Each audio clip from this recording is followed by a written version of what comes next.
আসসালামু আলাইকুম everyone, welcome back to Humaira's creations. আজকে তৈরি করে দেখাচ্ছি ভিন্ন স্বাদের একটি আলুর চপের রেসিপি। এটাকে আলুর কাটলেটও বলা যেতে পারে।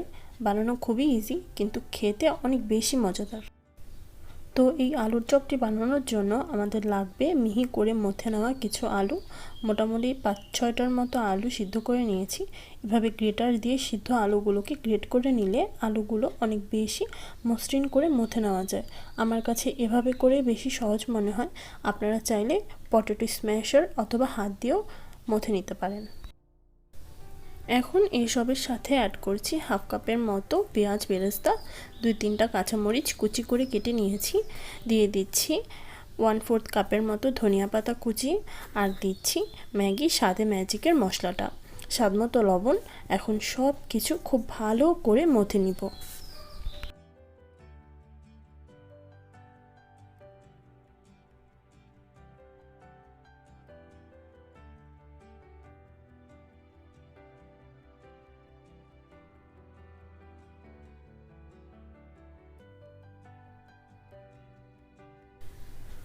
মথে নেওয়া হয়ে গেলে হাতে একটু তেল মাখিয়ে ছোট ছোট করে রেগুলার আলুর চপের শেপে আলুগুলোকে শেপ দিয়ে দিচ্ছি।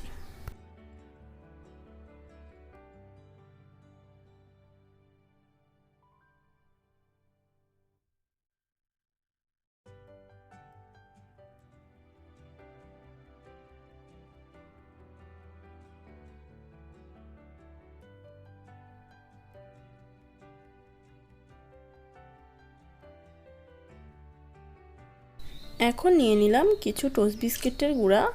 আপনারা এখানে ব্রেড ক্রাম্বস ইউজ করতে পারেন। একটি ডিম লবণ দিয়ে ফেটে নিয়েছি। এখন একটি একটি করে আলুর চপ নিয়ে প্রথমে ডিমের মধ্যে খুব ভালো করে ডুবিয়ে তারপরে বিস্কিটের গুঁড়ার মধ্যে গড়িয়ে নিচ্ছি। আর এক্সেস যে বিস্কিটের গুঁড়াগুলো আছে সেগুলোকে ঝেড়ে ফেলে দিচ্ছি। বাকিগুলোকেও এভাবে করে কোট করে নিচ্ছি।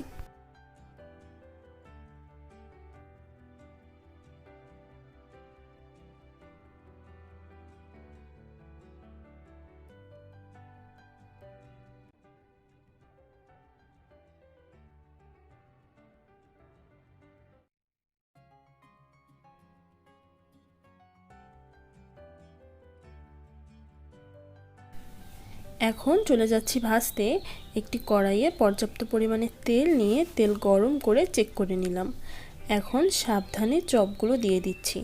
চুলার আঁচ মিডিয়াম টু লোতে আছে।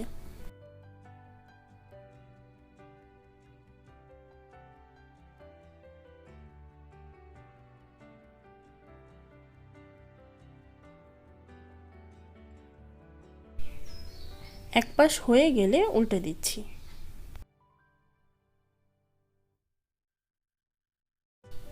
দুই পাশে যখন সুন্দর করে কালার চলে আসবে তখন সাবধানে তেলগুলোকে ছেঁকে কড়াই থেকে চপগুলো উঠিয়ে নিচ্ছি।